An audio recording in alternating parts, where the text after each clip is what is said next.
सुख आता है, बात समझ में आ जाती है। बुरे दिनों के बाद अच्छे दिन आते हैं, बात समझ में आ जाती है।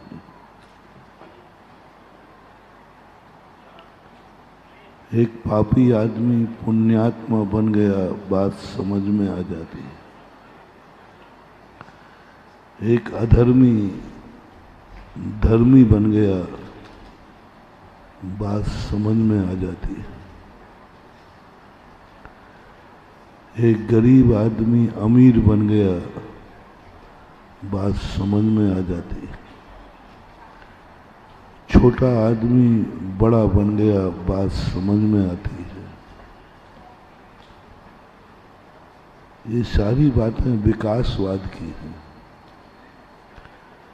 विकासवाद तो समझ में आता है, क्योंकि विकास सभी चाहते हैं। भगवान भी चाहते हैं कि जगत का विकास हो। हम साधु संत भी चाहते हैं जगत का विकास हो। प्रत्येक व्यक्ति चाहता है कि हमारा विकास हो। संसार में ऐसा कोई व्यक्ति नहीं है जो अपना विकास नहीं चाहता। इसलिए ये तो ठीक है कि क्योंकि सबकी चाहत है, और भगवान जैसे व्यक्ति संसार का विकास चाहते हैं, तो विकास तो होना ही है, होगा ही। ये कोई आश्चर्य की बात नहीं, क्योंकि जिस कार्य को हर व्यक्ति चाह रहा हो वह तो होना ही है, उसको कोई रोक नहीं सकता। इसलिए कोई भी कार्य करने के पहले अपने अंतर की चेतना से पूछो तुम क्या चाहते हो, तो आवाज आएगी हम विकास चाहते हैं। हम जहां हैं वहां से आगे बढ़ना चाहते हैं। हम जितने हैं उससे ऊंचे उठना चाहते हैं। हर चीज में महानुभाव, यदि यह अंदर की आवाज आई है तो आपको वह सब कुछ मिलेगा जो तुम चाहते हो। आवाज अंदर की चाहिए, आवाज अंदर की चाहिए। मैंने एक बार कहा था, प्रातः काल उठने के संबंध में बहुत बड़े मनोवैज्ञानिक ने लिखा है, डॉक्टर फ्राइडे,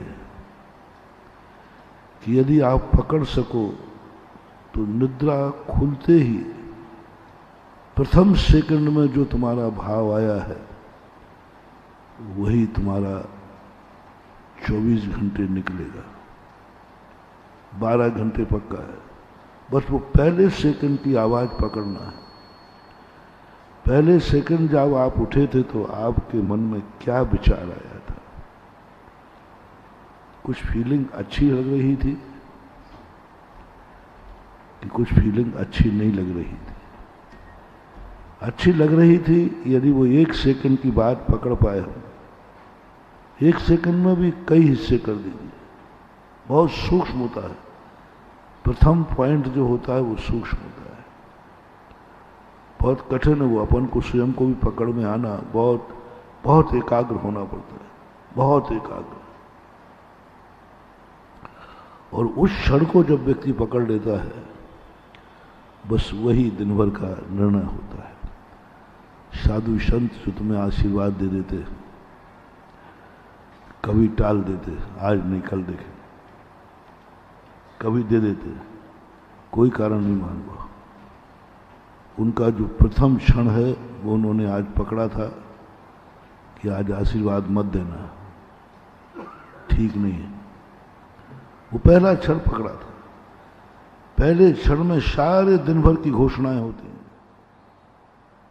और कई बार तुरंत दे देते हैं, क्योंकि पहला क्षण पकड़ा, कुछ अच्छा संकेत मिला था, फीलिंग अच्छी। कोई संकेत का अर्थ कोई शुभ सगुन नहीं, एक फीलिंग होती है। उठने के समय पहले क्षण में जो फीलिंग हुई है वह फीलिंग हमारी निर्णायक है। यही सोते समय है। अंतिम जब निद्रा लगने वाली है, अंतिम की फीलिंग आप बताओ क्या है? बस तुम्हारी रात वैसे ही निकलेगी। अंत में जब आपकी बिल्कुल निद्रा लगने ही वाली है, उस समय की फीलिंग को यदि आपने पकड़ लिया, आप देखना आपको सुबह वही समाचार मिलेगा, वो रात में घटित हो गया। भय हुआ है तो कोई आपको भय का समाचार मिलेगा, कोई निर्भय, कोई आह्लाद, कोई कुछ भी चीज हुआ, वो एक सबसे बड़ी चीज। प्रथम क्षण की फीलिंग पकड़ो। किसी भी चीज को मंगलाचरण क्यों करते हैं? मंगलाचरण क्या हो? प्रथम फीलिंग क्या हो रही है आपको?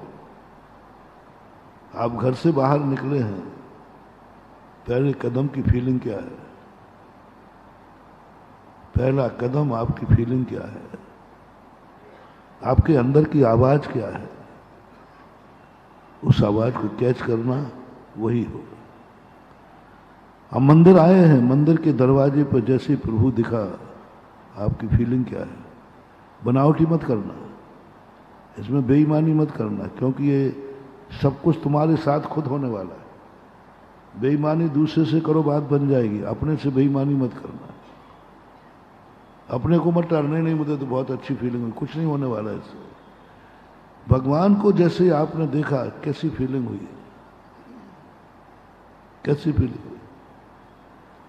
जैसे आपके नाम से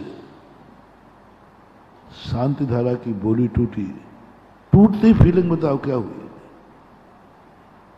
टूटते ही, एक सेकंड के बाद की नहीं, टूटते ही फीलिंग क्या हुई? वो कैच करो। वो शांति धारा आपको वही फल देगी जो आपके नाम से शांति धारा टूटी, और आपको फीलिंग क्या हुई?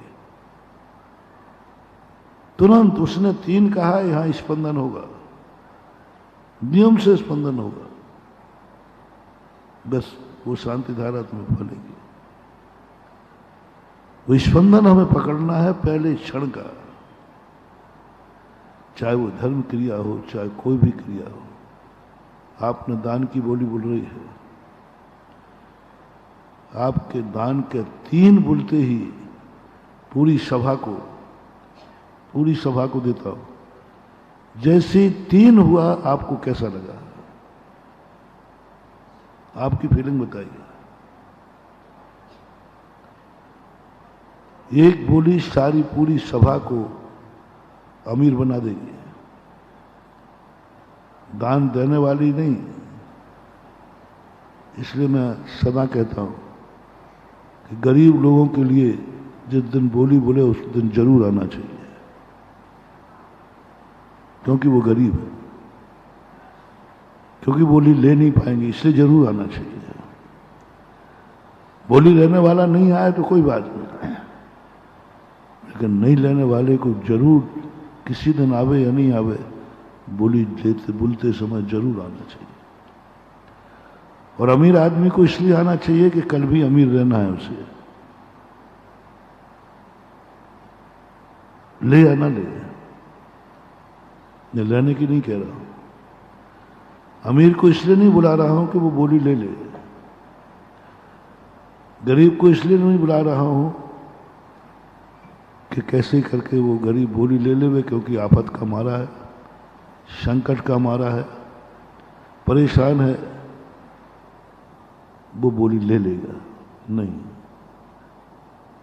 मैं तुमसे कभी भी भगवान का और निजी स्वार्थ रख के मैं कभी उपदेश नहीं देता। मैं बताया था मैंने एक दिन कि मेरे गुरु ने बिहार करते समय सन 1986 में एक मंत्र दिया था, निजी किसी भी आशीर्वाद देते समय निजी स्वार्थ नहीं रखना, सामने वाले का हित मत विचारना, जाओ सफलता तुम्हारे रास्ते में बिछी मिलेगी। क्या शब्द का रिपीट? निजी स्वार्थ नहीं रखना और सामने वाले का हित। इसलिए मैं कभी भी कोई उपदेश देता हूं आप लोग भले ही कुछ अर्थ लगाएं कि महाराज उपदेश इसलिए दे रहे हैं, दान पर उपदेश दे रहे हैं, पूजा का उपदेश दे रहे हैं,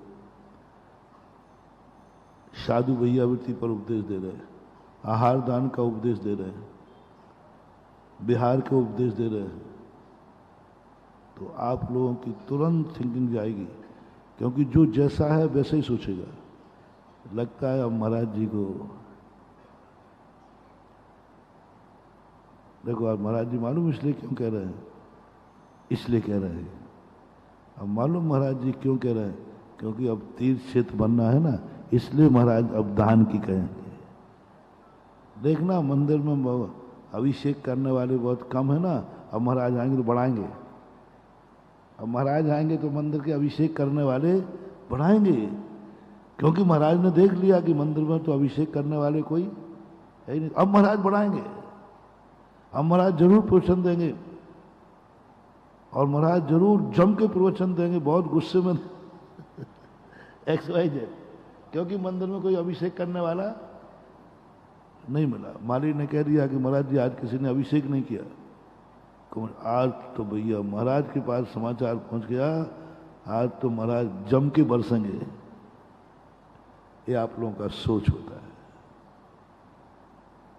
सोच होता है। स्वाध्याय करने वाले नहीं मिल रहे, इसलिए आप स्वाध्याय पे बोले। साधुओं के लिए अच्छा चौके कम लग रहा है, इसलिए आप महाराज जी अब देखना, आप चौके पे बोलेंगे महाराज आहार दान महान दान, आहार दान महान दान बोलेंगे। अच्छा, और तुम लोग आज महाराज जी ने आज इस पे बोला है, इसका अर्थ है कहीं ना कहीं गड़बड़ तो हुआ है। सब यही सोच, आज कोई गड़बड़ तो हुआ है। महाराज जरूर बोलेंगे, क्योंकि आज कुछ गड़बड़ तो हुआ है। स्वाध्याय करो भाई।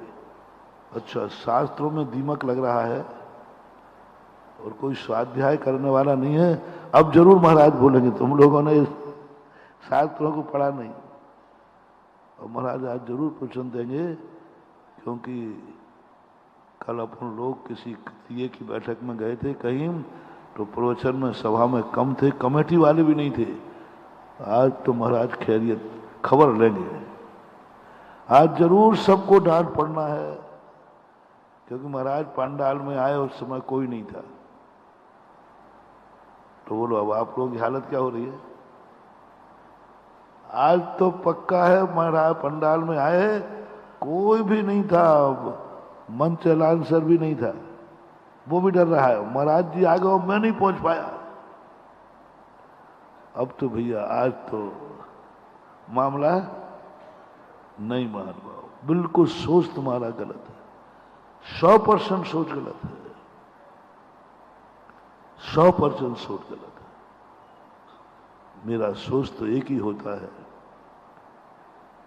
कि यह मौका तुम 5 मिनट लेट हुए हो, 5 मिनट की कमाई तुम्हारी कम हो गई, इसका मुझे लोभ जागता है।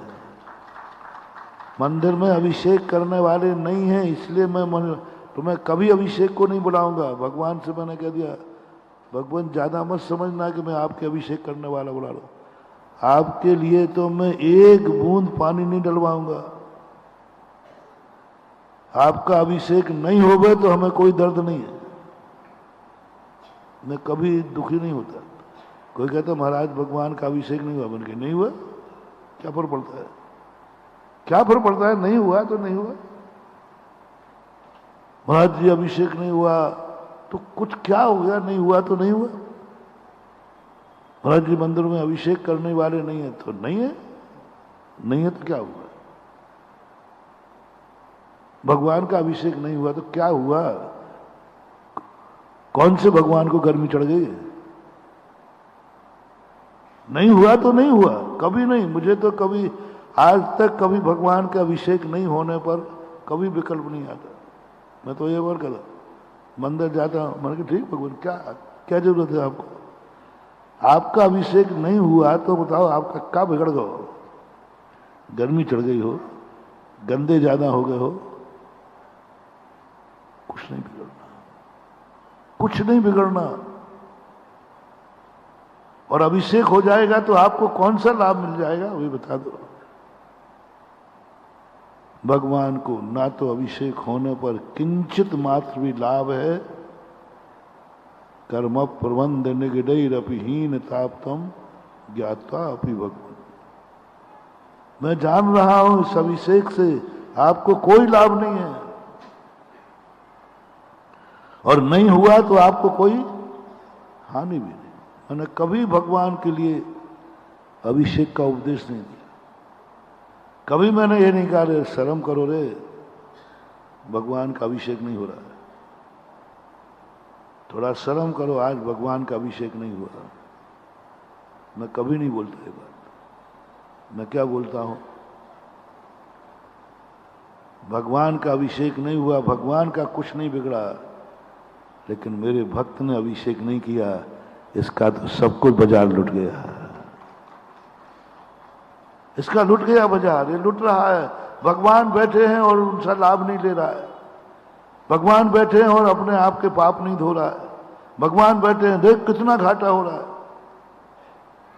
सामने ग्राहक खड़े हो और दुकान बंद हो तो बोलो ग्राहकों का नुकसान कि दुकानदार का? दुकानदार का। भगवान का लाभ देख, लाभ लेना था एक दिन भगवान का, किसी ने लाभ नहीं लिया, किसी ने लाभ नहीं लिया, इसका दुख है मुझे। फिर मैं तब बरसूंगा, मैंने कि मूर्खो, साक्षात त्रिलोकीनाथ का भंडार का दरवाजा खुला है और तुम दुनिया में भीख मांगते फिर रहे हो, दुनिया में जाकर के अपने दुख रोते फिर रहे हो, और जो लाभ देने वाला उससे मिले। तुम्हारे लिए कहूंगा, तीर्थ भगवान के लिए कभी नहीं बनाऊंगा,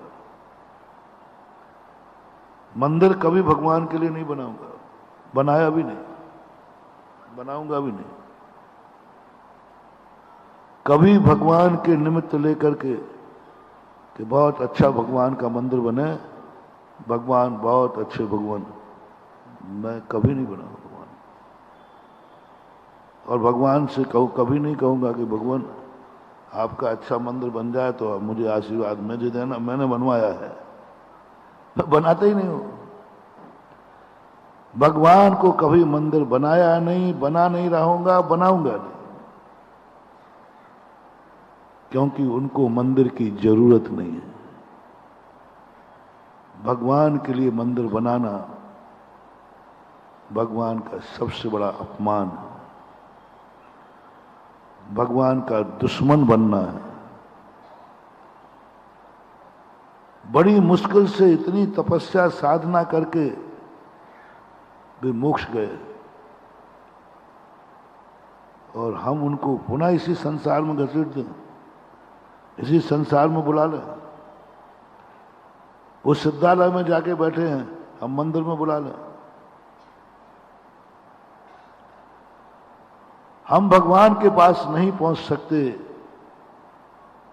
ये मेरी ताकत नहीं है, लेकिन मैं इतना ढीठ भी नहीं हूं कि भगवान को नीचे उतार दूं। बड़ा आदमी ऊंचे बैठा है, मैं उस ऊंचाई पर नहीं पहुंच सकता, ठीक है मेरी ताकत नहीं है, लेकिन इतना निकृष्ट भी नहीं हूं कि ऊंचाई पर पहुंचने वाले को नीचे उतार दो। क्यों? भगवान को मंदिर की जरूरत कहां है? बोलो, भगवान मंदिर में सुखी है या सिद्धालय में? भगवान की बात बताना, हमारी तुम्हारी नहीं। भगवान इस संसार में सुखी था या सिद्धालय में? सिद्धालय। हम उसके सुख को क्यों मिटे, क्यों नकारें? भगवान मैं आपके लिए मंदिर बना रहा हूं, आओ। वो आएंगे भी नहीं। तो कहते तुम मुझे सिद्ध महल छोड़ करके इधर बुला रहा है, मैं नहीं आने वाला, आते भी नहीं। लाख उपाय करना महानुभाव, बहुत बड़ा मोटिवेशन दे रहा हूं। भगवान अपने लिए कभी इस दुनिया में नहीं आएंगे, वो खुद के लिए। कितनी अच्छा मंदिर बना दो, वो उस मंदिर का आनंद लेने के लिए नहीं आएंगे, वो अपने लिए कभी आएंगे ही नहीं। इसलिए मैंने कहा जब आप आओगे नहीं तो हम बुलाएंगे भी क्यों, अपना निमंत्रण कार्ड बेकार जावे। निमंत्रण कार्ड बेकार जावे, क्योंकि आपको क्या करूं बोला। तो फिर ये मंदिर किसके लिए बन रहा है वो? फिर ये पंचकर्मा क्यों कराता है? फिर क्यों कहता है भगवान आओ विराजो, इस भगवान विराजो? सूर्य मंत्र क्यों देता है? फिर क्यों बुलाता है साक्षात जिनेन्द्र देव इस मूर्ति में विराजमान हो? फिर क्यों लिखवाता है फलाने जिनेन्द्र देव का मंदिर? यानी कि भगवान सुनो, आप सर्वज्ञ भगवान हो तो हो, लेकिन हम भी कम ज्ञानी नहीं हैं। हमारी बात आप नहीं समझ पाओगे, आपकी बात हमें समझ में नहीं आती कुछ भी। भगवान आपकी बात हमें समझ में नहीं आती, हमारी बात, आपने देखा बड़ों को, बालक को बड़ों की बात समझ में, तो बालक कहता है हमारी बात भी तो तुम्हें समझ में नहीं आती। कितने बार है अपन बच्चों की बात नहीं समझ पाते। अब बच्चा कुछ कह रहा है, अपन समझ नहीं पा रहे क्या बात कह रहा बच्चा। पालने में पड़ा रो रहा है, वो कुछ कह रहा है, पर अपन को समझ में नहीं आ रहा कि क्या कहना चाह रहा है। अब देखो कितनी बड़ी बात है, बड़े आदमी की बात छोटे को समझ में नहीं आए, ये बात समझ में आती है, लेकिन छोटे की बात बड़े को समझ में नहीं आए, ये बात समझ में नहीं आती। और होता है ऐसा, अपन ने खुद देखा। कोई छोटे मोटे बच्चों की बात अपन नहीं समझ पाते, नहीं समझ पाते। बच्चा बच्चा है, बच्चे की बात बच्चे ही जानता है। तो मैंने कहा भगवान आपकी बातें हमें समझ में नहीं आती, लेकिन आप भी समझने का प्रयास मत करना, हमारी बात आपको भी समझ में नहीं आएगी, क्योंकि हम बच्चे हैं, हम बालक हैं। आप बहुत ज्ञानी हैं, आप बहुत सर्वज्ञ हैं। हाँ, कई बार ऐसा ध्यान रखना, बड़े बड़े जोड़, बड़े बड़े वैज्ञानिक भूल जाते हैं। एक संस्मरण आ रहा है, एक सांख्यिकी करके एक विषय होता है, स्टैटिस्टिक्स है तो ना, उसमें मोड मीडियम मीन निकाला जाता है। तो उसका जोड़ आ रहा था 14/6/20, 14/6 कितने हुए? 20। और देखो पूरे एक सर थे बहुत बड़े, उसके कई सालों से बढ़ा रहे थे। उस दिन 14/6/21 3 बार उन्होंने सवाल मिटाया, फिर लगाया जोड़ 14/6/21, और आंसर कितना चाहिए है? 20, और आगे इतना रहा है। थक गए 10 बार। हम सब बच्चों से, जितने भी क्लास में बैठे हुए थे, क्लास में बैठे हुए, यूनिवर्सिटी में बैठे हुए बच्चे सब बोले तुम लोग जोड़ो 14/6/21, 14/6/21, 14/6। 50-52 लड़के थे प्लस टीचर, और 1 घंटे से 1.5 घंटे हो गया, एक की चूक कहां हो रही है? पूरा जोड़ लो, पूरा सब, कहीं एक गड़बड़ नहीं, पर आंसर 14/6। हिप्नोटिज्म, हिप्नोटिज्म हो गया मन सबका। बच्चों का मन भी आ गया, बस वो भी उसी में घूम रहे। 14/6/21। अब यहां कोई पहली कक्षा वाला होता ना, तो वो सबकी हवा निकाल देता। वो कह रहे 14, 15, 16, 17, 18, 19 और 20। वो इन उंगलियों में कहते हैं अरे मूर्खों 20 होता है, 14/6/20। आकर उस दिन छुट्टी कर दी।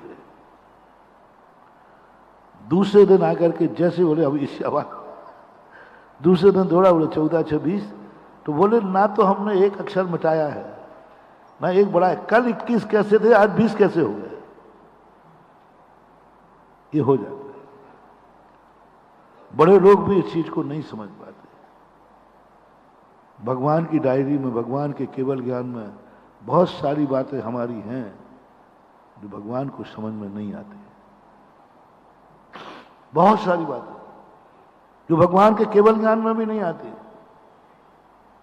आएंगी नहीं, क्योंकि वो इतना नीचा सोच ही नहीं सकते। इतनी बड़ी क्लास में पढ़ाने वाला प्रोफेसर से जोड़ेगा 14, 15, 16, 17, 18, 19 ऐसा जोड़ेगा वो? प्रेस्टीज का सवाल है वो, तो सीधे तो 14, 6। अब कई बार उंगली पे चखने वाला पास होगा और बड़ा पढ़ने वाला गलत हो जाएगा। भगवान ये बातें नहीं जानते। रामचंद्र जी नहीं जान पाए कि मेरा पत्थर क्यों डूबा, नहीं जान पाए। हनुमान से कहा, हनुमान क्या रहस्य है? तू मेरा भक्त है, मैं तेरा भगवान हूं, और मेरा पत्थर डूब गया और तेरा तैर रहा है। बोले भगवान आपसे हमने पहले ही कहा था कि आप टेंट में बैठो आराम हमको कहा, लेकिन आप मानते नहीं। तो बोले मैंने तो इसलिए कहा कि काम मेरा हो रहा है, थोड़ा मैं भी सहयोग करूं। नहीं नहीं, हनुमान जी कहते प्रभु पहली गलती आपकी है कि आप भक्त के काम में सहयोग दे रहे हो। जिस दिन आप मेरे काम में सहयोग दोगे, मेरा उसी दिन पाप कर्म का उदय आ जाएगा, और हम पापी नहीं हैं। आपके काम में सहयोग करना मेरा कर्तव्य है, और मेरे काम में आपका सहयोग करना ये भक्तों का अनादर है। भक्त भगवान का काम करे ठीक लगता है, लेकिन भगवान भक्त का काम करें तो ये ठीक नहीं।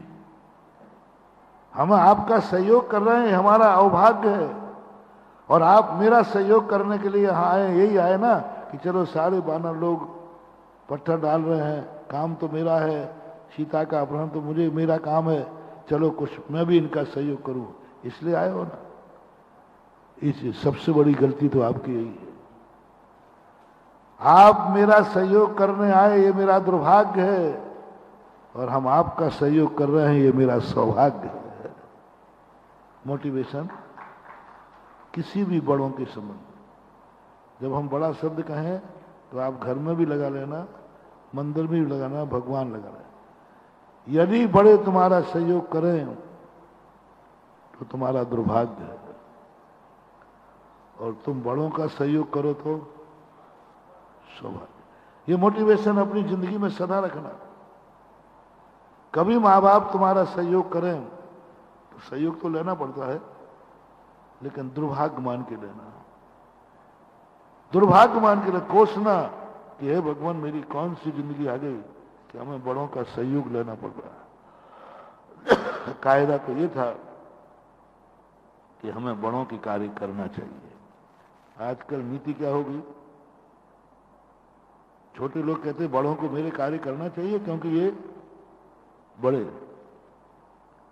और चौथे काल में क्या था, चौथे काल में क्या था कि बड़े मेरा, बस मुझे सब कुछ परेशानी मंजूर है, कभी बड़ों का सहयोग न लेना पड़े,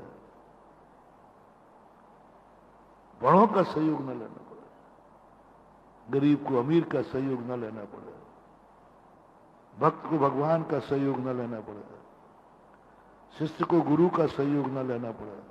जो जो तुमसे बड़े हैं उनसे सहयोग नहीं लेना। मैंने 1 हफ्ते प्रोसेस दिया था यही शुरू कर। बड़ों का सहयोग लेना, तुरंत लेना, मान लो जरूरत है तो लोगे, सौभाग्य मान के मत लेना, दुर्भाग्य मान के लेना। अपने से छोटों का सहयोग ले लेना, छोटों का सहयोग ले लेना, बड़ों से सहयोग मत लेना। बड़ों से अपने कार्य नहीं कराना, बड़ों का सहयोग करना, बड़ों के कार्य करना। हनुमान ने तो हम कहा प्रभु आपने बहुत बड़ी गलती की, आप मेरा सहयोग करने नहीं आए हैं, आप हम लोगों को दुर्भागी बनाने आए हैं। ये मेरा दुर्भाग्य कि आपको यहां उठ करके आना पड़ा, ये दुर्भाग्य है कि एक पत्थर डालना पड़ा, दुर्भाग्य है तो मजदूरों का काम है। आप बोलो भाई, माले की मजदूरी काम करने की जाए तो अच्छी है कि बुरा है? आप मेरा पत्थर उठा के डालोगे, आप मालिक हैं, आप भगवान हैं, ये गलती आपने की है। तो इतनी गलती मात्र से मेरा पत्थर डूब गया। प्रभु आप भगवान हैं, आप एक दूसरे की बात में इंटरफियर क्यों कर रहे हैं? आप क्या जानते हैं मैंने तो कभी नहीं पूछा, आपके रहस्य मैंने तो नहीं पूछे, आप मेरा रहस्य क्यों पूछ रहे हैं? आप तो विराजिए, बैठिए, पुल बन जाएगा। पहले ये बता मेरा पत्थर डूबा क्यों? तेरा पत्थर तेरा क्यों? बड़े आदमियों को सबसे ज्यादा तकलीफ कब होती है? जब जो कार्य स्वयं बड़ा होकर ना कर पाए, छोटा कर दे, तब तकलीफ होती है कि अरे तो मेरी बेइज्जती है, छोटा ने कर दिया, मैं नहीं कर पाया। तेरा पत्थर तेरा, सब नाच रहे हैं, सब देख रहे हैं और सब हंस रहे हैं। और तुम हनुमान जी खूब नाचे जब रामचंद्र जी का पत्थर डला, खूब नाचे। बड़ों का, क्योंकि बड़ों का अपमान बहुत कम मौका मिलता है बड़ों की हंसी उड़ाने का, और मिल जाए तो छोटे जम के नाचते हैं। हनुमान जम के नाचो, सबको यहाँ और देखो देखो रामचंद्र जी का पत्थर डूब गया, अरे देख अपने सब पत्थर तैर रहे। रामचंद्र जी कहते हैं हनुमान थोड़ा चुप रहे, क्यों बेइज्जती कर रहा है? बोले प्रभु कब मिलेगा मौका? हमारे तो मौके हमेशा ही बड़े रहते हैं क्योंकि हम तो छोटे आदमी हैं, आपका मौका कब मिलेगा? ऐसा थोड़ा नाच लेने दो बड़ों की, थोड़ा दिखा देना सबको, सबको दिखाया, सब इकट्ठे कर देखो रामचंद्र का पत्थर वो डूब गया और अपने पत्थर तैर रहे। रामचंद्र जी पूछते हैं बेटा रहस्य क्या है? हनुमान बता रहस्य बता। बोले मत पूछो, आपके लायक वो रहस्य नहीं है। आप पूछे करोगे क्या? आप कर नहीं पाओगे, और करोगे तो आपकी बेइज्जती होगी, करोगे तो आपकी बेइज्जती होगी।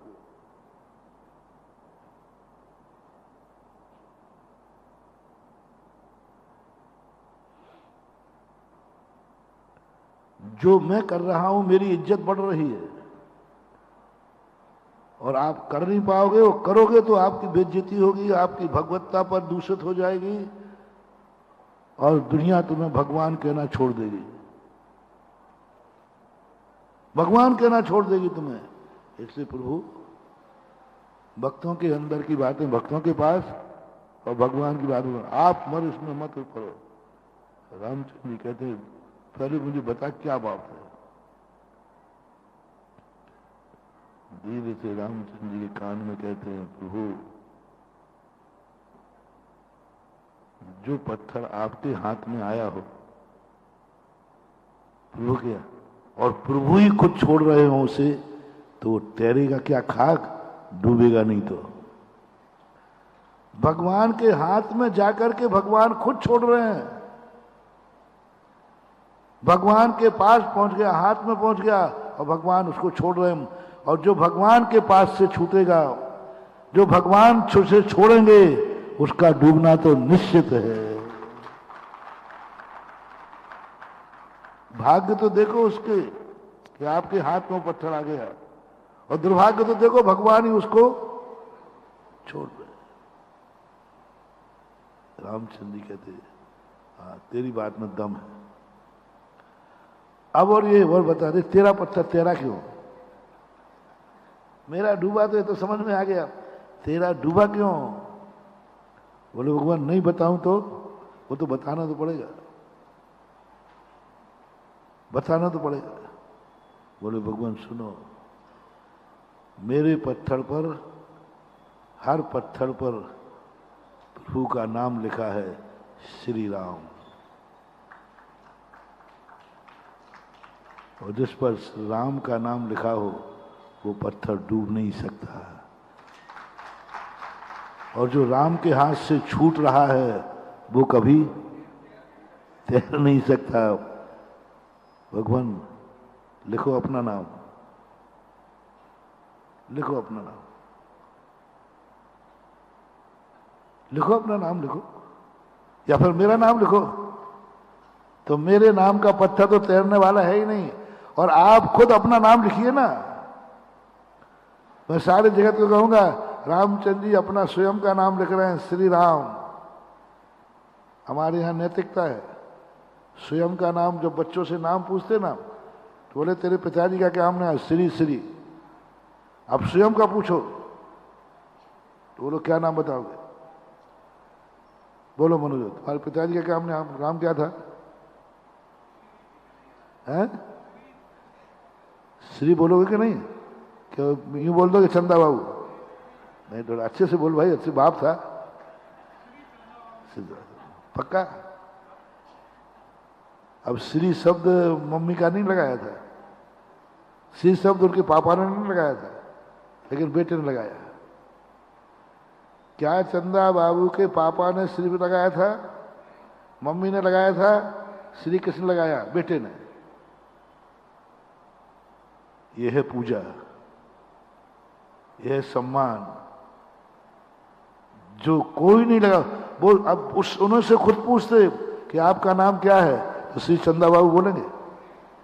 स्वयं ने भी नहीं लगाया, बाप ने भी नहीं लगाया, मां ने भी नहीं लगाया, बेटे ने कहा श्री। यह है बाप की पूजा, यह है पूजा। अब तुम्हारा नाम क्या है? श्री बोलो ना, श्री श्री 2-3 बार लगा लो। बाप के साथ एक श्री तो बेटा के साथ 3 श्री। श्री श्री। लोग पागल कहेंगे, देखो पागल हो गया। लिखिए, आप पूजा कीजिए, आप खुद की पूजा कीजिए।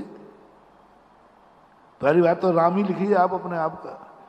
चलो राम फिर भी लिख दोगे, दस्तखत तो करोगे, श्री लिखिए आप, श्री राम लिखिए। और राम लिखने से पत्थर नहीं ठहरेगा, ध्यान रखना भगवान। श्री राम लिखने से ठहरेगा। आप श्री राम लिख के बताओ, और फिर मैं सारी दुनिया को विज्ञापन करता हूं, रामचंद्र जी ने भैया अपने नाम लिखा है श्री राम। कोई अपना नाम पूछ बताए, मेरा नाम श्री फलाने चंद है, तो लोग उसको ज्ञानी समझेंगे कि अज्ञानी? अपने नाम के आगे कभी श्री शब्द नहीं लगता। गजब, हमारे इतने बड़े आचार्य हुए, इन्होंने कभी आचार्य शब्द का प्रयोग नहीं किया। 90%, एक आध दो को छोड़कर कभी प्रयोग नहीं किया आचार्य। कभी नहीं लिखा उन्होंने आचार्य कुंद कुंद, आचार्य समंतभद्र। मैंने आचार्य जी की किताबें देखी, उन्होंने नाम विद्यासागर तो लिखा है, लेकिन आचार्य विद्यासागर नहीं लिखा। किसी ने भी नहीं लिखा आचार्य कुंद कुंद, आचार्य समंतभद्र लिख देते। समंतभद्र ना आगाड़ी है ना पिछाड़ी है, न महाराज है न जी है, कुछ नहीं, सीधा समंतभद्र स्वयं ने। इसमें कोई चमत्कार नहीं है। समंतभद्र में चमत्कार नहीं है महानुभाव, कुंद कुंद में चमत्कार नहीं है। अब देखना, मैं चमत्कार लगा रहा हूं। परम पूजनीय श्री समंतभद्र महाराज। अब पूजा, अब वो पूज्य हो गया, अब वो पूज्य हो गया। क्या लग गया? श्री लग गया, पूज्य लग गया, XYZ कोई शब्द लग गया, जी लग गया। अपने नाम से बोलो, चलो श्री मत लगाना, मेरा नाम का बोल दो मनोज कुमार जी है, जी बोलो ना। जी बोलने में क्या होती है? नहीं बोलो। जी बोलोगे तो अपवाद है, श्री लगाओगे तो अपवाद है, और श्री और जी नहीं लगेगा तब तक चमत्कार होने वाला नहीं है। हनुमान ने लिखिए साहब, श्री रामचंद्र जी। रामचंद्र जी कहते, कहता पागल, मैं श्री कैसे लगाऊंगा अपने नाम के आगे? तो भगवान श्री लगाए बिना तैरेगा नहीं, क्योंकि पूजा और पूज्य, जब तक पूज्य पूजक भाव नहीं बनेगा तब तक पत्थर नहीं तैरेगा। और स्वयं पूजक और स्वयं पूज्य कभी हो नहीं सकता। पूज्य पूजक भाव बनाओ, आप बनाइए पूज्य पूजक भाव, लिखिए श्री राम इसके ऊपर, सारे जगत को दिखाऊंगा। सारा जगत गए, रामचंद्र जी इतने उतर गए, स्वयं की पूजा स्वयं कैसे लगेगी? जैसे मैं ही खुद करूं अपनी पूजा, वो कैसे करूं? बनेगी नहीं। उदक चंदन तंदुर पुष्प कई चर सुदु ओम ह्रीम मेरा नाम तुम लोग ले लेना या मैं ही ले लूं? मैं अपने नाम के ओम ह्रीम सुधा सागर आय जन्म जरा जलम पाम के अब चढ़ाऊं कहां और बता दो। कैसा पागलपन हो जाएगा। पूज्य यदि स्वयं की पूजा करेगा तो पूज्यता खत्म हो जाएगी। पूज्य यदि स्वयं की पूजा करेगा तो पूज्यता खत्म हो जाएगी, नहीं करेगा। इसलिए निश्चय नय में स्वयं की पूजा होती है, वहां पूज्य पूजक भाव खत्म कर दिया, आराध आराधक भाव खत्म कर दिया। बस दो है ही नहीं, एक ही है। पूज्य पूजक भाव में चमत्कार है, पूज्य पूजक भाव में अतिशय है। और पूज्य शब्द जो लगाने वाला है वो भगवान नहीं लगा सकते मैं पूज्य हूं, पूज्य शब्द तो भक्त ही लगाएगा। भगवान कोई अपने नाम के आगे नहीं कर सकता, जैसे श्री नहीं लगाएगा पूजनी फलाने चंद। सारा जगत भली तुम पूजनी कह रहे हो, पूजनी महाराज जी, लेकिन मैं पूजूं, मैं अपना नाम बोलूं पूज्य फलाने सागर, कैसा लगेगा? पूज्यता खत्म हो जाएगी। स्वयं अपने आप को कोई पूज्य नहीं मान सकता और स्वयं की कोई पूजा नहीं कर सकता। पूज्य और पूजक भाव खत्म करना है तो एक ध्यान में चले जाओ, जहां ध्यान ध्याता ध्येय को न विकल्प बच दे, न पूज्य है न पूजक है। और चमत्कार करना है, अतिशय करना है तो पूज्य और पूजक भाव लाओ। और पूज्य पूजक भाव भगवान आपके हाथ में नहीं है, वो मेरे हाथ में है। मैं तुम्हें पूज्य बनाऊंगा, श्री लगाऊंगा। श्री लगाते ही राम क्या हो गए? और श्री क्या हो गई? पूजा। श्री क्या हुई? पूजा। और श्री की जैसे श्री लगा तो राम हो गए पूज्य। राम पहले पूज्य नहीं थे, राम शब्द पूजनीय नहीं था, श्री राम पूजनीय था। वो है चमत्कार, क्योंकि श्री पूजा है, सम्मान है। पूजा का सम्मान, वेलकम, आदर करना। रामचंद्र ने कहा ठीक है, अपना समूह लेकर के टेंट में चले गए। रामचंद्र पधारो साहब। तो अपन भी हनुमान से कम थोड़ी है। अपन को भी हनुमान ने अकल दे दी कि भगवान कभी तुम्हारे कार्य में इंटरफियर करें तो उनको भी ऐसा तर्क देना कि वो कहेंगे ठीक बेटा कर तू, मैं तो जा रहा हूं। इसलिए भगवान को मैंने कह दिया, मैंने भी कह दिया भगवान तुम्हारे लिए तीर्थ नहीं, तुम्हारे लिए मंदिर नहीं, और मैं तुम्हारा अपमान नहीं करूंगा। मैं तुम्हारा भक्त हूं, मैं इतना स्वार्थी नहीं हूं कि आप नीचे आ जाए। वहां आप बोर हो रहे होंगे अकेले, भगवान यहां आ जाओ थोड़ा सा। नहीं, फिर क्यों मंदिर बना रहा है? क्यों तू मंदिर में बुला रहा है पंचरण करके? क्यों सूर्य मंत्र देकर कहता है भगवान आओ साक्षात जन्मबिंब विराजो विराजो? यहां हम कहते हैं, दो विरोधी बातें सामने आ रही। भगवान को बुलाऊंगा नहीं, भगवान के लिए, भगवान के लिए मंदिर बनाऊंगा नहीं, भगवान के लिए कभी दान कराऊंगा नहीं, कुछ भी नहीं कराऊंगा भगवान के लिए। मेरा नियम है बस। तो फिर क्यों बुलाया तुमने? फिर क्यों घोषणा की तीर्थ क्षेत्र की? उस तीर्थ क्षेत्र में कौन? मैं बैठूंगा कि तू बैठेगा? भगवान मैं तो नहीं बैठूंगा। तो क्या मैं बेशरम हूं, बिना बुलाए आ जाऊंगा? मैंने कहा नहीं भगवान, बिना बुलाए तो आप आने भी मत। तो फिर क्या मामला है? भगवान सुनो, मैं आपको नहीं बुला रहा हूं, आपके लिए नहीं बुला रहा हूं, मैं अपने भक्तों के लिए आपको बुला रहा हूं। बड़े आदमी को कितना भी लोभ देना, बड़े आदमी कितना ही लोभ देना, वो नहीं आएंगे।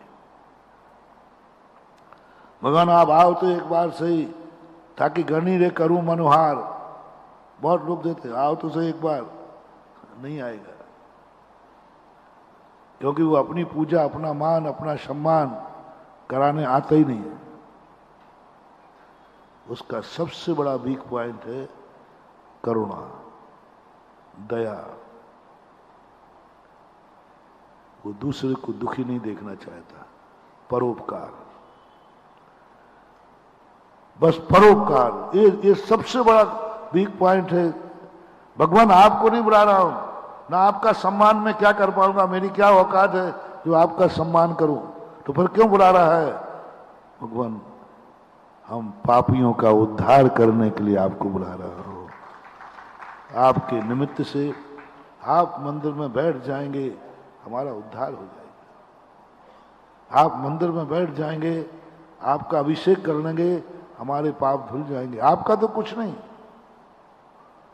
त्वाम स्वीय कलम से गणोन्मथ नाय देवो, भगवान आपके लिए अभिषेक कर ही नहीं रहा हूं, करूंगा भी नहीं। जो भगवान के लिए अभिषेक करता है वो मिथ्या दृष्टि है, अज्ञानी है। मैं आपको पाकर मिथ्या दृष्टि बनूंगा कि आपको पाकर सम्यक दृष्टि बनूंगा? बोलो, भगवान को पाकर के अपन को मिथ्या दृष्टि बनना है कि सम्यक दृष्टि? और भगवान के लिए अभिषेक किया तो मिथ्या दृष्टि, भगवान के लिए मंदिर बनाया तो मिथ्या दृष्टि। ये तो कहने में आ रहा है, व्यवहार में कहना यही चाहिए, भगवान का मंदिर बना रहा हूं, कहना यही चाहिए, भगवान का अभिषेक कर रहा हूं। ये सभ्यता है। सत्यता ये है कि मैं अपने लिए भगवान का अभिषेक कर रहा हूं। सत्यता ये, अपने लिए भगवान का अभिषेक कर रहा हूं, अपने स्वार्थ के लिए मैं मंदिर बना रहा हूं, क्योंकि इसके बिना हमारा कल्याण होने वाला नहीं है। इसलिए भगवान मंदिर तो बनेगा, आपको बुलाऊंगा, लेकिन आपके लिए नहीं, इस संसार के पापियों के उद्धार के लिए। और आप उद्धारक हैं, आप करुणा निधान हैं, आप दाता हैं, आप जो भी कहना है आप हैं, इसलिए आपको बुलाया गया। यदि भगवान के लिए मंदिर बनाना होता तो एक बन जाता।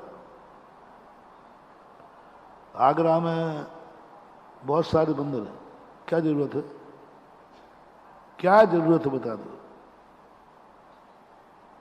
आगरा को तो जरूरत नहीं, क्या जरूरत? भगवान तो इतने सारे बैठे हैं, इतने भगवान बैठे हैं, क्या जरूरत है? मोती कटरा भगवान मंदिर में जाके देख लो, और कम पड़ रहे हो तो वहां जाके देखा। हाँ, भगवानों की तो भीड़ लगी है। हम तीर्थ बना ही नहीं रहे भगवान का, हम तो अपने भक्तों का उद्धार इसके बिना नहीं होता है, तो उनके उद्धार के लिए घाट बना रहा हूं, घाट बना रहा हूं। मैं तुम्हारी मनोदशा को बदलना चाह रहा हूं कि तुम्हारी दृष्टि यहीं जाएगी। कहां इतने मंदिर तो बने हैं, इतने मंदिर तो, पुराने मंदिरों की तो सेवा नहीं हो रही है, इतने मंदिर तो बने हैं। ये तुम लोगों का सोच है। ये बताओ, एक बार ने कहा महाराज जी देखो कितने गांव में मंदिर पड़े हैं, कितने पड़े नए मंदिर, क्या जरूरत? मैंने कहा हाँ बिल्कुल, ये तो मैंने ध्यान नहीं दिया, बहुत सही बात कह रहे हो। तो मैंने कही घर में तेरे बाप दादाजी बीमार पड़े हैं, उन्हीं की तो सेवा नहीं हो रही है, और तू नए बच्चे पैदा क्यों कर रहा है? बेचारे बड़े एक गिलास पानी को तरस रहे हैं। संसार में कितने बूढ़े हैं जो बुढ़ापे से परेशान हैं, है कि नहीं? संसार में कितने बूढ़े हैं जिनको रोटी भी खाना है? आगरा में मिल जाएंगे ऐसे? मिल जाएंगे कि जिनका बेचारों को बुढ़ापे को कोई पूछ नहीं रहा पानी के लिए। परसों अपन ने जनक जननी वाले आए थे ना, देखो उनके कैसे माता पिता है, इनके बेटे हैं, सब कुछ है, और कोई उनको पूछ नहीं रहा दवाई के लिए, कोई रोटी के लिए, कोई पानी के लिए, कुछ नहीं पूछ रहा है। ऐसे कितने माता पिता दुनिया में होंगे? बोलो कितने होंगे? सैकड़ों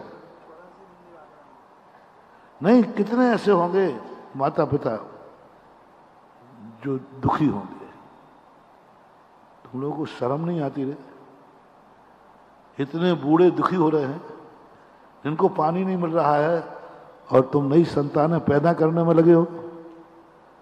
आज से कोई भी नई संतान पैदा नहीं करेगा, सब लोग बूढ़ों का इंतजाम करेंगे। सब लोग बूढ़ों का इंतजाम करेंगे। बूढ़ा जब तक नहीं मरे, जब तक उसकी बढ़िया समाधि ना हो जाए, तब तक घर में कोई बच्चे पैदा नहीं करेगा। प्रस्ताव पास। 3 शर्तें। पहली बात, बूढ़े की सेवा करो। बूढ़ा जब तक जिंदा है तब तक बच्चे पैदा नहीं, क्योंकि बूढ़ा दो की सेवा करोगे तो पहले अच्छी तरह बड़े की सेवा करो, फिर जब वो बूढ़ा मर जाए फिर बच्चे पैदा करने की सोचना। नहीं, फिर नहीं सोचना पड़ोसी का बाप जिंदा है अभी। सारे दुनिया के बाप जब मर जाए तब नई संतान पैदा करना शुरू करना चाहिए। प्रस्ताव कैसा रहेगा?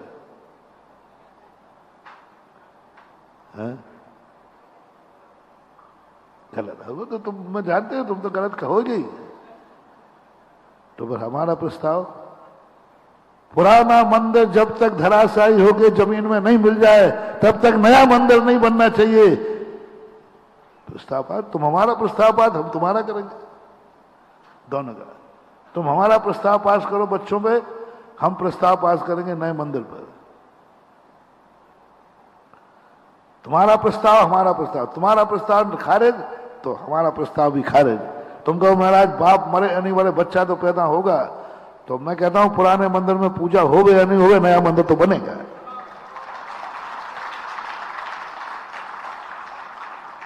बाप मरे या न मरे, उसको सेवा होवे या न होवे, लेकिन कौन दंपति है जो नहीं चाहेगा?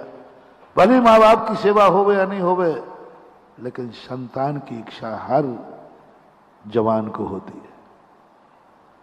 बंधु, मैं भी वही हूं। पुराने मंदिर की सेवा होवे या ना होवे, लेकिन नए मंदिरों का निर्माण जरूर होते रहना चाहिए। कारण क्या है? पुराने मंदिर से संस्कृति नहीं चलेगी। वंश पुराने बुढ़े से चलेगी कि बच्चों से चलेगी?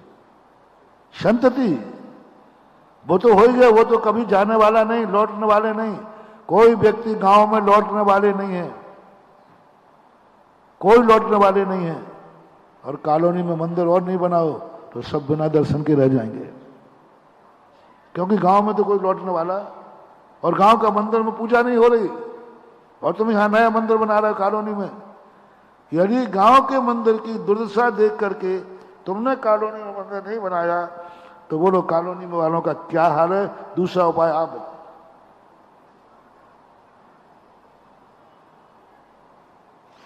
दूसरा उपाय आप बताओ। गांव के मंदिर में अभिषेक नहीं हो रहा है, ओके है, गांव के नहीं, कोई दर्शन भी नहीं कर रहा है, और वही समाज कॉलोनी में आके बस रही है। अब वहां मैंने बोला गांव के मंदिर में तो पूजा नहीं हो रही है और तुम यहां नया मंदिर बना रहे हो, तो अब उपाय क्या है? सब कॉलोनी वालों को पुनः गांव भेज सकते हो? नहीं भेज पाओगे। और यहां मंदिर बनाने नहीं दोगे, वो गांव जाएंगे नहीं, तो इसका अर्थ है कि बिना दर्शन के खाओ, बिना दर्शन के खाओ। मानवावी समझदारी नहीं। गांव का मंदिर उजड़ेगा और कॉलोनी का मंदिर बनेगा। वो जो बनता जाएगा वो उजड़ता जाएगा। अरे गांव के मंदिर तो उजड़ रहा है, कॉलोनी बना रहा है, यही नियत है,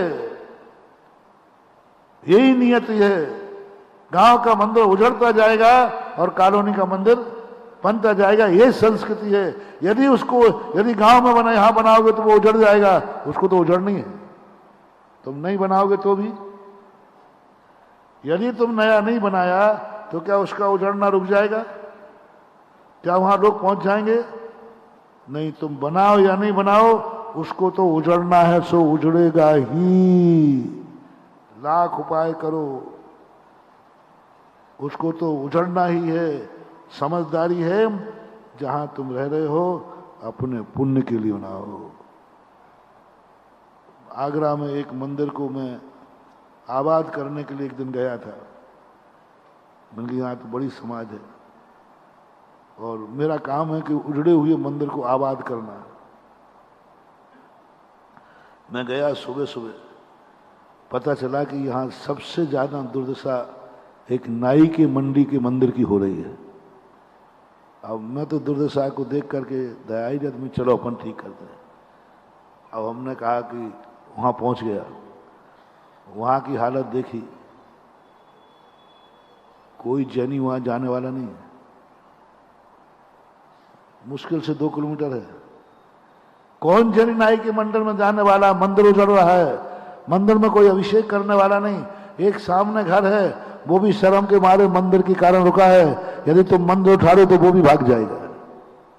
कोई नहीं बचा वहां। और नाई की मंडी एक बहुत अच्छी मंडी थी। ये जितने यहाँ चेहरे दिख रहे हैं ना, इनमें ज्यादा ये बहना ये सब वहीं के मोटिया जी तो है ही। ये बहना जी तुम लोग सब वहीं के हो ना, सब वहीं बाप दादे रहे। अब उस नाई की मंडी का मंदिर उजड़ रहा है, जाओ उसको ठीक करो। और ठीक जब होगा जब सब लोग यहां से खाली करके नाई की मंडी में पहुंचे।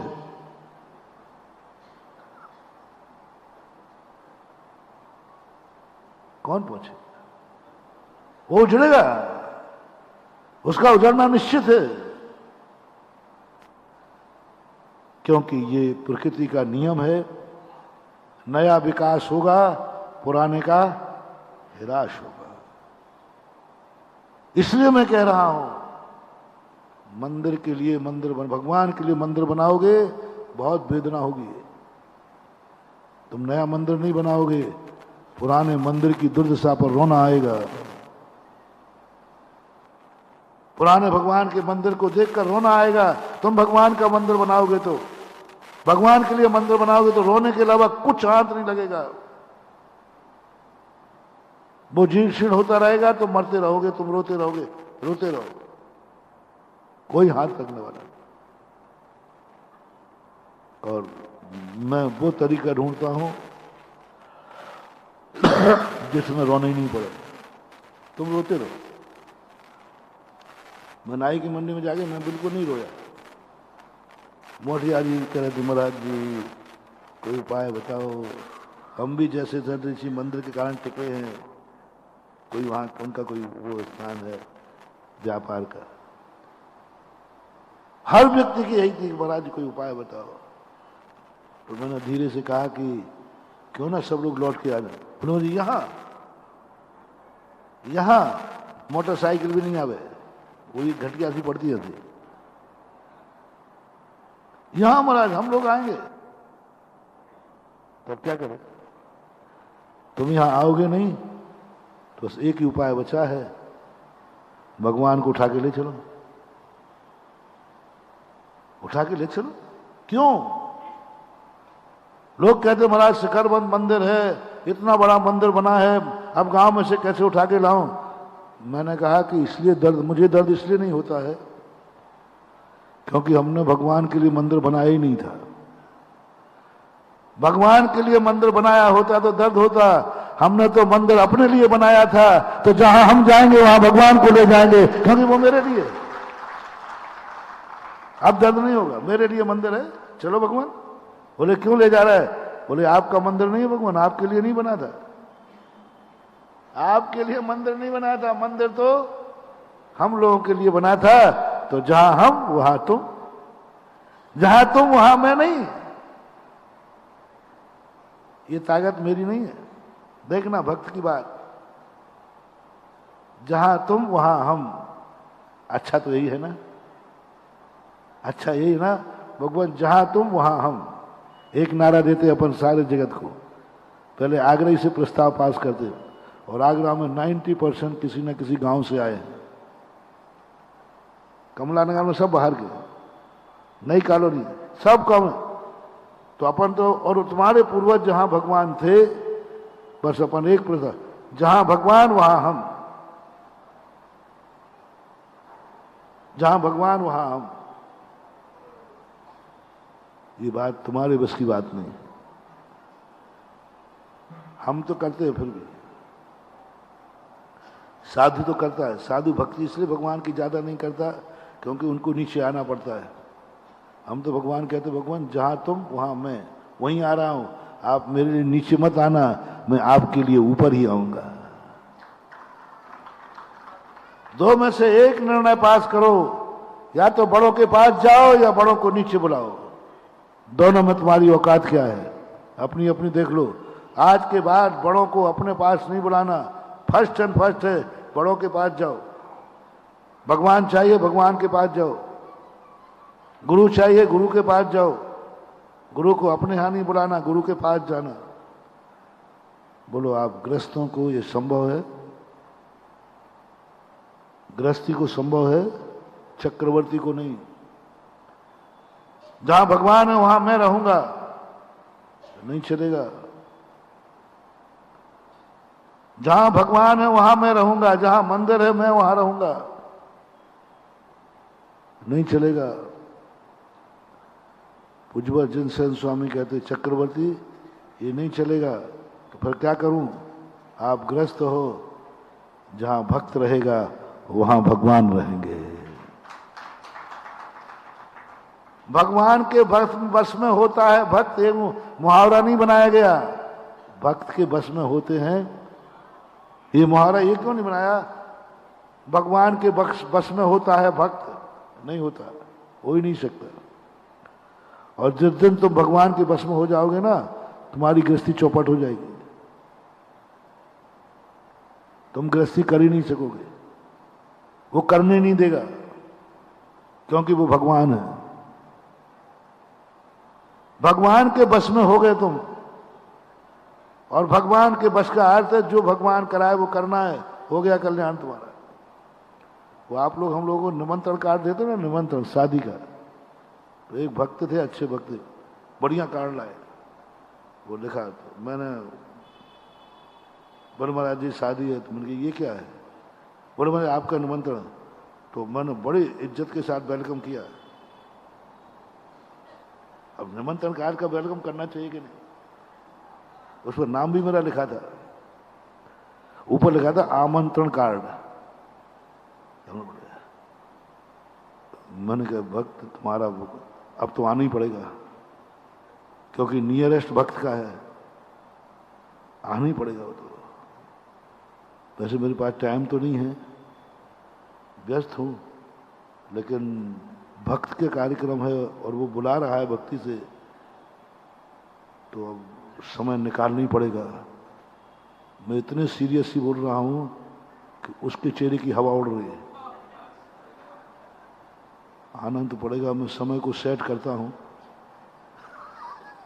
आगे पीछे करता हूं, ठीक है कोई बात नहीं, सेट कर लूंगा, आऊंगा। मैंने इतने सीरियसली बोला कि जैसे पक्का हो गया। वो कहते महाराज जी आप क्या कह रहे हैं? मैंने कहा जो तू कह रहा है उसको स्वीकार कर रहा हूं।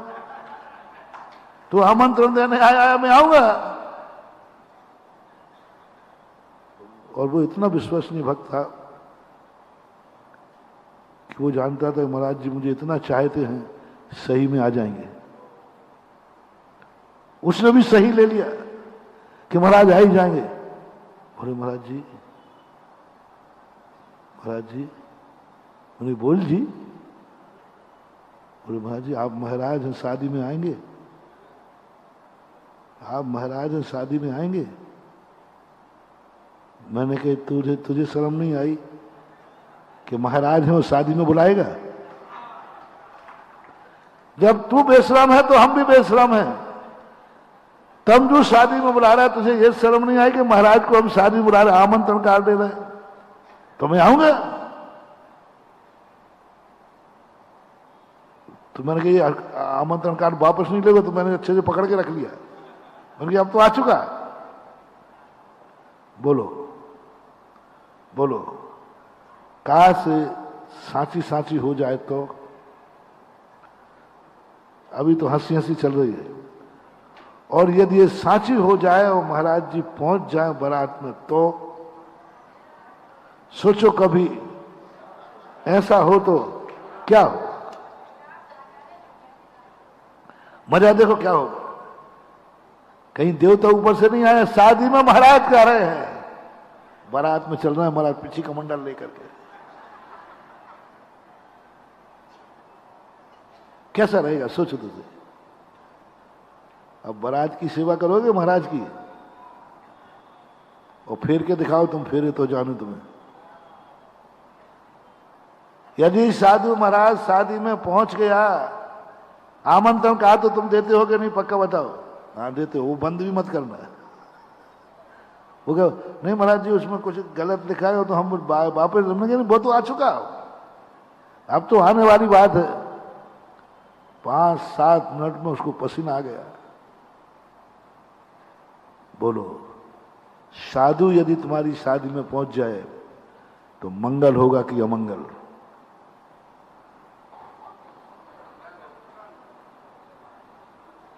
सोच लो। मैं देखो मैं ओगड़ बाबा हूं, एक आध बार कर ही दूंगा, फिर बाद में मत कहना कि महाराज जी क्या मंगल होगा कि अमंगल।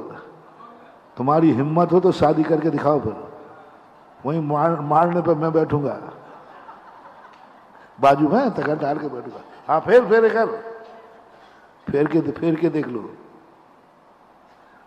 राग की क्रिया, वीत रागी क्रिया, और मैं पहुंच गया वहां तो अब तुम्हारा रिसेप्शन का क्या होगा? महाराज के सामने खाओ ना। अब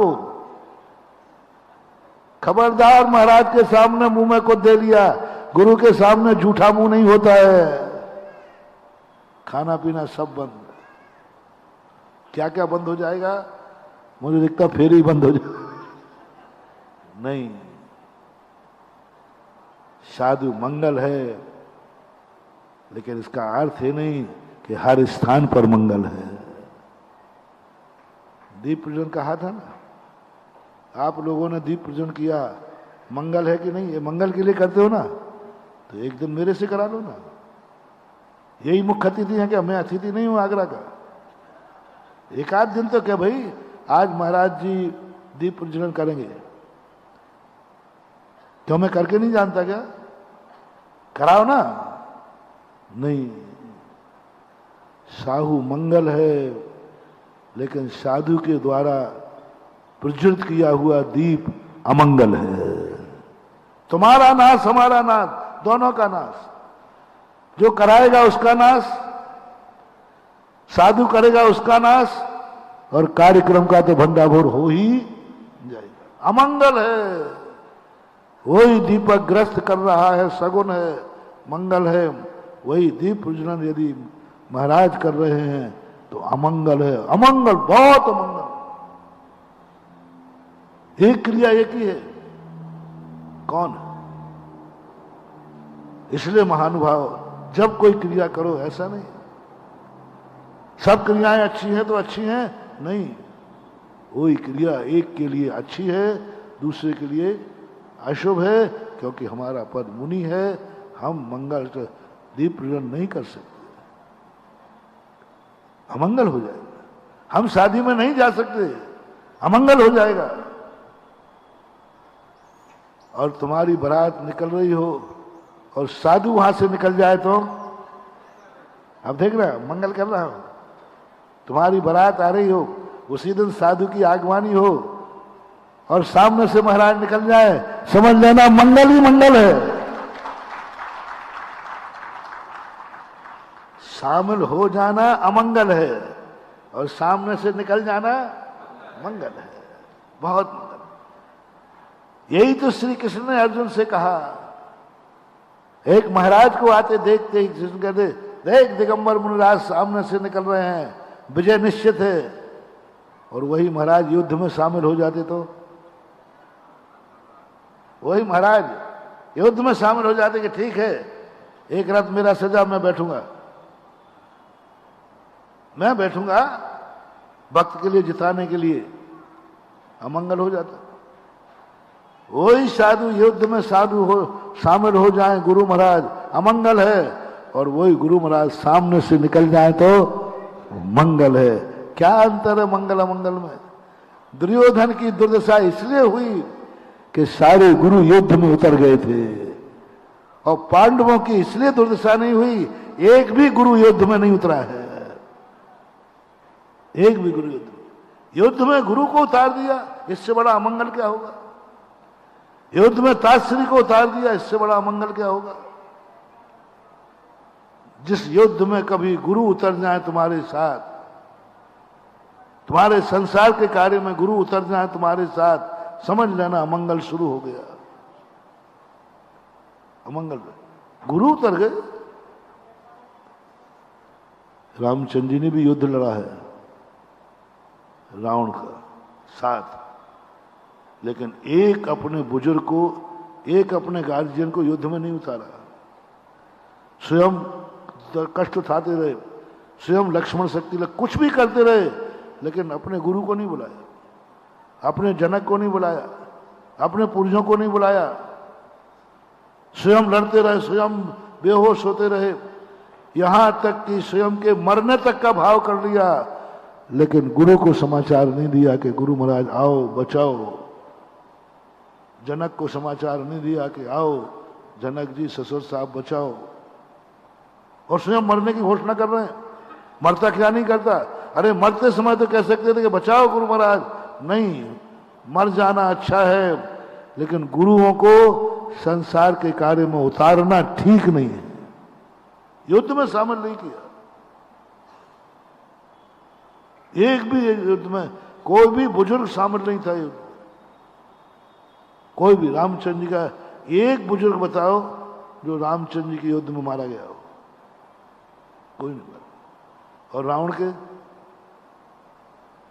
दुर्योधन के पक्ष में गुरु थे, ताश्री थे, एक से एक थे। अमंगल हो गया, विनाश निश्चित है, क्योंकि गुरु शामिल हो गए तुम्हारे कार्य में। रिपीट कर रहा हूं, संसार के कार्यों में गुरु को शामिल मत करना। संसार के कार्य में गुरु का सामने आ जाना मंगलकारी है। घर से निकल जाए, शादी ब्याह हो रहा उस समय निकल जाए, आ जाना, उनका निकल जाना, उनका नाम याद आ जाना, उनकी जयकार बोल देना, उनका आशीर्वाद आ जाना, ये सब क्या है? शुभ सूचक है। और उनका आ जाना शुभ है, और आशीर्वाद आ जाना शुभ है। मैंने कहा भैया नहीं आऊंगा मैं, शांत हो जा, मैं तो तुझे बता रहा था कि आमंत्रण क्यों दिया जाता है। देना बंद मत करना ना, देना बंद मत कर लेना। गुरु को, भगवान को आमंत्रण दिए बिना रहना नहीं। पहला कार्ड कहां पर? हाँ बेटा अमंगल हो जाएगा, पहली चढ़ोतरी नहीं चढ़ाई तो बेटा ध्यान रखना। पहला कार्ड हमारा जाएगा सम्मेद शिखर को, पहला कार्ड जाएगा हमारे मंदिर में, पहला कार्ड जाएगा हमारे गुरु को। पहला कार्ड, कोई भी पत्रिका निकालो घर की, पहला एड्रेस लिखो।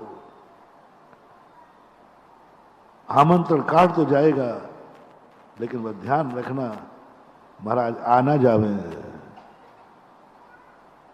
कैसा झूठा पाखंड है, जब बुलाने नहीं तो आमंत्रण कार्ड क्यों? बोले यही तो रहस्य है। इसको मात भक्त समझता है, भगवान नहीं समझते, गुरु नहीं समझ पाएंगे कि जब तू मुझे आने की मना कर रहा है महाराज आ मत जाना, तो फिर आमंत्रण कार्ड क्यों? बोले आमंत्रण कार्ड तो दूंगा, आमंत्रण कार्ड तो दूंगा, लेकिन आ मत जाना। आमंत्रण कार्ड तो दूंगा, अनादिकाल से दिए जा रहे हैं, दे रहे हैं और देते, लेकिन आ मत जाना। कौन समझेगा इस रहस्य को? भगवान के भी समझ में नहीं आएगी, भक्त समझता है, भक्त समझता है। गुरु को आमंत्रण देने का अर्थ, गुरु का क्या आएगा? आशीर्वाद आएगा। गुरु अदृश्य होके आएंगे, दृश्य होके नहीं आएंगे। गुरु की एनर्जी आई, सब कुछ भक्त जानता है, भगवान को भी जानना मुश्किल पड़ेगी। इसलिए मैंने कहा कि मैं भक्तों के लिए मंदिर बनाता हूं, पुराना मंदिर उजड़े तो उजड़े, नया मंदिर भक्त का। पुराना मंदिर किसने बनाया था? बोलो दादाजी ने, मानो दादाजी ने। तो अब दादाजी के बनाए हुए, दादा के भोजन किया हुआ पोते को मिल जाएगा? पोते का उद्धार कब होगा? जब वो बनाएगा तब होगा। वो नहीं बनाएगा तो क्या खाक होगा? क्या खाक होगा उसका? उसको नया बनाना ही पड़ेगा।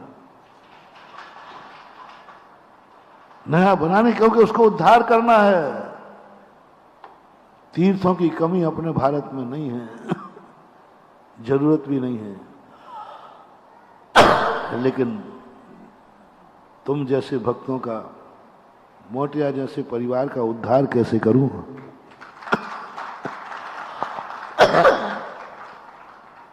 पुण्यानुबंधी पुण्य, पुण्यानुबंधी पुण्य जब उदय में आता है तब कहीं ये निमित्त मिलते हैं, तब कहीं ये भाव आता है। कोई ना कोई का, आगरा का कोई ना कोई जागा है, कोई ना कोई जिंदगी में तो कमाते रहे, सब जाएंगे, पाप में आया पाप। मैंने कल शाम को ही पूछा था ना कि 90 साल से 100 साल मान लो, 90, आगरा वालों ने कौन सा बड़ा कार्य किया है? बोलो, कोई कार्य नहीं। 90 साल से कमाई की है कि नहीं? तो कमाई का हिसाब दो, कमाई का हिसाब दो। 90 साल की कमाई का हिसाब कमाया है कि नहीं? हर साल कमाया है, हिसाब दो। और 90 साल से कमाया वो पैसा कहां गया, इसका हिसाब दो। कितना कमाया है और कहां गया है? क्या 90 साल पहले की पूरी कमाई अभी तुम्हारे पास रखी है? कहां है बोलो, कहां है? कोई भूत चाट ले गया क्या? कोई भूत उड़ा ले गया? 90 साल से कमा रहे हो, कहां है 90 साल की कमाई? पहला हिसाब दो। हर व्यक्ति, आज होमवर्क है पूरे आगरा के जैनियों को, 90 साल से तुम्हारे बाप दादों ने, तुमने कमाया है कि नहीं, वो हिसाब दो। फिर दूसरा हिसाब मांगता हूं, इतनी सारी कमाई कहां गई? कहां गई बोलो?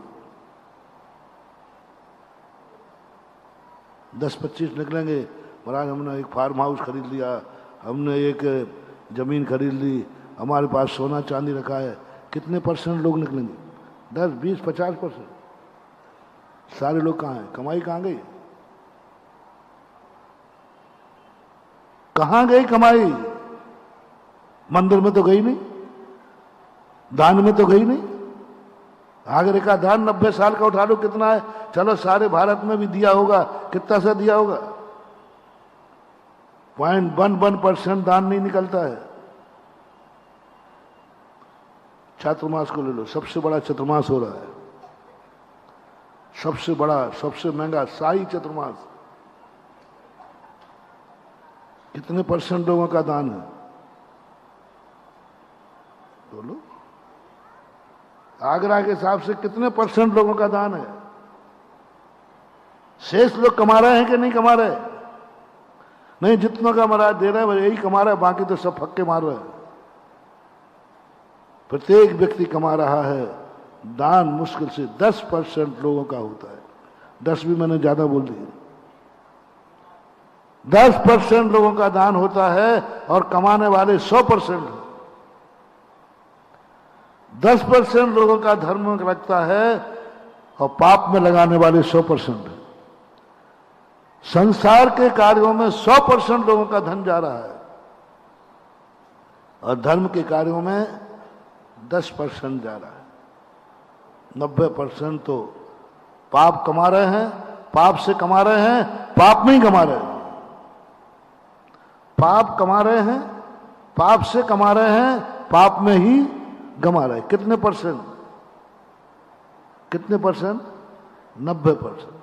10% लोग होते हैं जो पाप को कमाते, पाप से कमाते हैं, लेकिन गमाते धर्म में हैं। ये 10% लोगों के, 10% लोगों का है।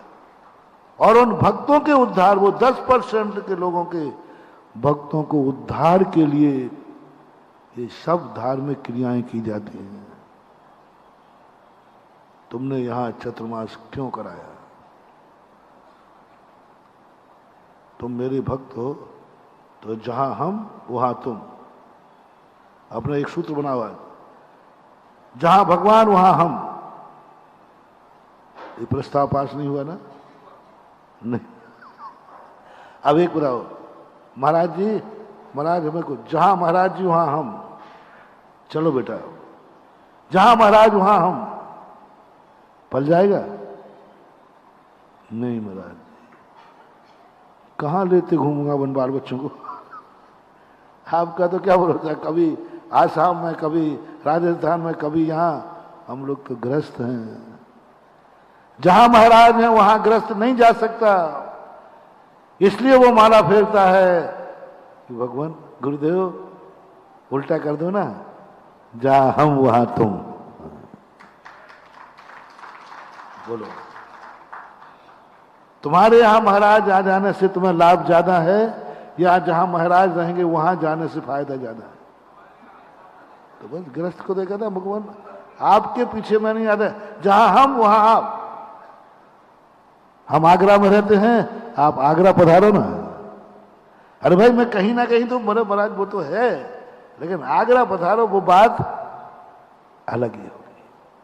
तो गृहस्थ की भूमिका, जहां वह है वहां भगवान को चाहिए, जहां वह है वहां गुरु को चाहिए। इसलिए जहां वो जाता है वहां पर नए मंदिर का निर्माण करता है। अब पुराना मंदिर उजड़ने का कोई गम नहीं है, क्योंकि यहां हम नहीं तो भगवान नहीं। जहां हम हैं वहां भगवान है। इसलिए भगवान के लिए मंदिर मत बनाना, अपने उद्धार के लिए। हमारा जीवन धन्य कैसे होगा? हम आगरा वालों के क्या पाप के लिए पैदा हुए? क्या पाप करने के लिए पैदा हुए? इधर पाप से कमाओ, पाप में लगाओ, पाप में ही गमा दो। क्या जिंदगी इसी के लिए है? एक सोचना महानुभाव मोटिवेशन दे रहे हैं। वहां रोटी कपड़ा और मकान, यही जिंदगी है। अरे तो पशुओं के पास भी है, मृग खंडियों के पास भी है, दुनिया के पास भी है। रोटी कपड़ा मकान कौन नहीं चाहता है? क्या इसी के लिए तुम्हारी जिंदगी है? इसी के लिए हमारी जिंदगी है। तो महानुभाव, तुम पशुओं से ज्यादा नहीं। धर्म करत संसार सुख, धर्म करत निर्वाण, धर्म पंथ साधे बिना, नर त्रियंच समान। काय के लिए हो तुम? मनुष्य काय के लिए बने? पेट तो पशु भी, कुत्ता बिल्ली भी भर लेता है, बाल बच्चे तो कुत्ता बिल्ली सूकर भी पाल लेता है। तुम कौन सा तीर मार रहे हो? रहने का मकान बना, एक चिड़िया भी अपना रहने का घोंसला बना लेती है। तुम मनुष्य हो, और मनुष्यों में भी जैन हो। जैन में भी तुम जिनेंद्र भक्त हो, उनमें भी गुरु को भक्त हो, उसमें भी चतुर्मास करा रहे हो। कितने पुण्य है तुम्हारे? नहीं, पाप के लिए कमाई, जिंदगी भर कमाई पाप के लिए। परिग्रह पाप है और पाप से ही कमाया जाएगा। पाप कभी पुण्य से नहीं कमाया जाता। पाप कमाने के लिए पाप करना ही पड़ता है, करना ही पड़ेगा। तुम लाख उपाय करो, धन परिग्रह पाप है, उसे पाप करना ही पड़ेगा। तुम्हें आराम परिग्रह करना ही पड़ेगा। बिना पाप के पाप नहीं कमता। बस एक बात तुम्हारे हाथ में है, पाप से कमाया, पाप को कमाया, यहां तक तो कोई संशोधन नहीं। बस गमाने की बारी आई तो सम्यक दृष्टि कहता है, पाप कमाया, पाप से कमाया, लेकिन पाप में गमाऊंगा नहीं, गमाऊंगा तो धर्म में। गमाऊंगा तो धर्म में। मेरा धन पाप के लिए नहीं कमाया मैंने। मेरा धन जो है किसी पुण्य कार्य में लगना चाहिए, क्योंकि पूर्व भव के पुण्य कर्म के उदय से आज मेरे पास 2 पैसे हैं। दुनिया में ऐसे लोग हैं जिनके महीना का खर्चा नहीं निकल रहा है, मेरे पास 2 रुपये हाथ में है, इसको पाप में नहीं जाने दूंगा, पाप में नहीं जाने दूंगा। जीने को तो गरीब भी जी रहा है, अमीर भी जी रहा है, लेकिन अमीर व्यक्ति जो ज्ञानी होता है वो कहता है पुण्य से टका में टका और धका में, आज कल धा पुण्य किया था, आज धन है, आज करूंगा तो कल बनेगा। असीम कर दो दान को, किसान के समान कर दो धर्म को। फसल आएगी, बीज सुरक्षित रखो, शेष खाओ। बिना बीज के जो खा लेगा 1 साल खाने मिल जाएगा, अगली साल तड़प तड़प के मर जाएगा। किसान का उपमान नहीं। किसान आने के पहले सबसे पहले क्या लगता है? फसल को रख देता, बीज रख देता है, और बीज भी खा जाए तो 1 साल तो खा लोगे, अगली साल। इसलिए सम्यक दृष्टि जैन श्रावक बीज रख करके, ये तीर्थ नहीं बन रहा है, सम्यक दृष्टियों की के लिए खेत बन रहा है, जहां सम्यक दृष्टि बोनी करेगा, बोनी करेगा। अभी तक खेत नहीं था आगरा के पास, खेत नहीं था, अब खेत आ रहा है। और बोनी कौन करेगा? भगवान, महाराज नहीं, भक्त करेगा कि नहीं, मेरा धन का बोनी होना चाहिए, बीज रखना चाहिए। अपना मूल प्रसंग चल रहा था कि व्यक्ति ऊंचाई से नीचे कैसे आता है, अच्छाई से ऊपर की तरफ तो इसलिए जाते हैं, हम सबकी एक ही भावना होती है कि हम ऊंचाई पर पहुंचे, वो तो ठीक हो रहा है, लेकिन अपना दूसरा प्रसंग चल रहा था कि ऊंचाई से नीचे किसका कौन करता है। ना मेरी भावना है, ना भगवान की है, ना किसी का है। बुरे दिन से अच्छे दिन लाने के सब भाव करते हैं, लेकिन अच्छे दिन से बुरे दिन लाने का कौन भाव करता है? कैसे हो जाता है पतन? चर्चा करेंगे महावीर भगवान की।